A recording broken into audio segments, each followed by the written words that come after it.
Hi, I'm Bogdan from the Discounting Cash Flows website. We've recently introduced a new valuation coding framework that made developing models easier and faster than before. In this video, I'm going to walk you through all the new changes by taking examples from our developer's guide. So let's dive right in. This is the example model that we're going to be implementing from scratch. We can see that it prints out an estimated value per share. It has some basic assumptions that we can edit and play around with.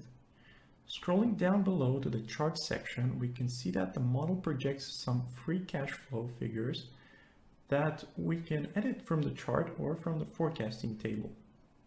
And at the bottom, it also contains a table which displays historical values and averages. So I'll open up the model code editor, and there we have some example code which I'm going to delete because we are starting from scratch. And click the little drop down arrow and open up the developer's guide. Let's head over to the valuation framework section. Let's start with the when function. This function queries the API for financial data. So it downloads the income statement, the last 12 months income statement, the balance sheet, and so on. Once all data has been downloaded, it then executes whatever it finds inside the function. So let's copy this example and paste it into our valuation. We'll move on to the response class, which is used to unpack financial data. The data comes in HTTP response format and needs to be unpacked first. We're going to pass each report individually into the response class. The to_one_currency function makes sure that all report values are in one currency. And the merge function will merge each last 12 months report into their parent report. Let's copy this code and paste it into our valuation. I'll paste it right in the try statement. Let's save our model. I'll name it tutorial model. And let's try to run it on Apple to make sure everything works so far. We have a print statement and it looks like it's working. So now that we have our data unpacked, let's see how we can process it to calculate values and display a chart and a table. Go back to the developer's guide and go to the date value data class. Here we have an example usage which we're going to skip and go to defining original data. In order to use the data that we just unpacked, we'll store the report keys in a date value data object. Let's copy this into our model. We'll delete the print statement and paste our code. Let's save. And to display this original data in a chart, we'll go to back to the developer's guide and go to displaying a chart. I'm going to copy the code that is required to render a chart and paste it down below the original data. We'll also need to copy the historical years assumption into our input function. And we'll also have to adjust a few things. First, we're going to render the original data instead of forecasted data, which does not exist. And we'll have to delete the discounted free cash flow key. All right, let's save this and let's see if it works. The chart looks good, and if we change the historical years assumption, it updates accordingly. Now let's see how we can render a table. Go back to the developer's guide to the displaying a table section. We already have our historical years assumption imported into our model. Now we just need to copy the render table function and paste it just below the render chart function. We'll also need to adjust a few things for this work. We don't have a return on equity key, so we'll just have to delete it. And also, we don't have a historical computed data, so we just want to render the original data. Let's save and run it again. Great, so now that we have our chart and table rendered, we can calculate some ratios and margins. Let's head to the developer's guide to date value data class to writing and processing formulas. So the way formulas work is by providing the terms and the operation of each key we want to compute. So we can see that net margin is the current net income divided by the current revenue. The colon marks the index of each term, and 0 is used as the current year index. 0 is also equivalent to not specifying any index at all, as you can see in the free cash flow margin example. If we look at the return on equity, we can see that it is the current net income divided by the last year's total stockholders' equity. We also have a revenue growth rate term, which is a formula function. And this discounted free cash flow is just an exact copy of the free cash flow term. Let's copy this section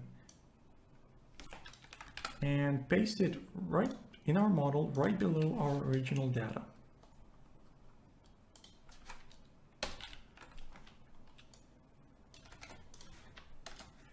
I'm going to add the discounted free cash flow term back to our chart. And we'll also need to render the historical computed data now instead of original data, both for our chart and our table. And I'm also going to add the revenue growth rate and the free cash flow margin back to the table.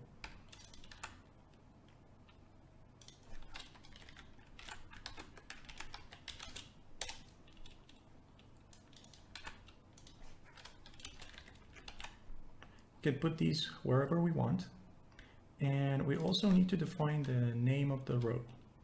Because this key is a percentage, we need to include a percent sign between curly braces in order to display it correctly. And we'll name it revenue growth rate.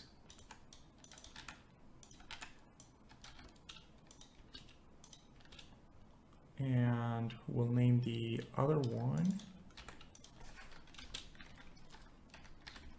free cash flow margin.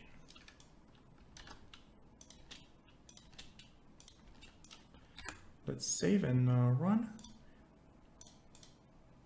And now we can see that those keys have been added. Moving on to forecasting data, let's go back to the developer's guide to forecasting data section.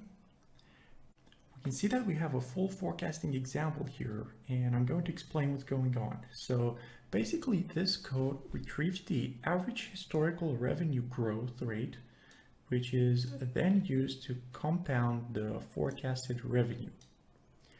And it also retrieves the average free cash flow margin, which is then used to calculate the forecasted free cash flow.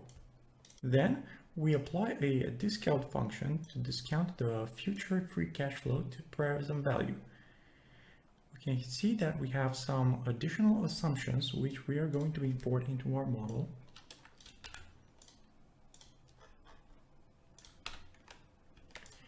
And let's copy the rest of the code and paste it right below the historical computed data.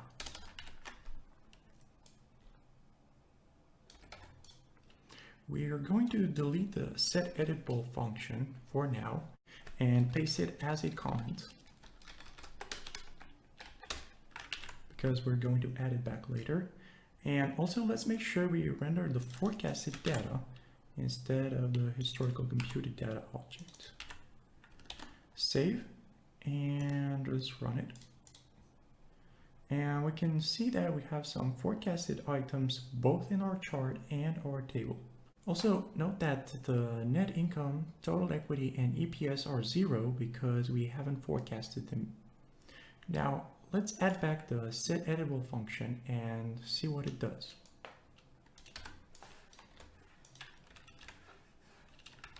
Save and run. And notice that now we have editable points on the chart. The last thing I want to cover is setting an estimated value and displaying some results. Let's go back to the developer's guide, setting an estimated value to example usage. In this example, we calculate the sum of all discounted free cash flow and divide it by the latest shares outstanding. The stop if watch function is required if we wish to add this model to our watch list. Then we use the set estimated value function to set the model's estimated value. And finally, we print the calculated values to the results section. Let's copy this part and paste it right below our forecasted data.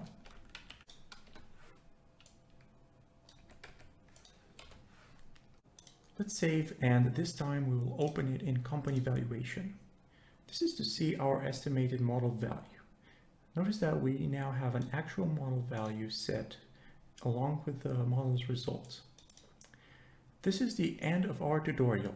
Please note that this is not a real model and it was built for example purposes, and this video is not financial advice.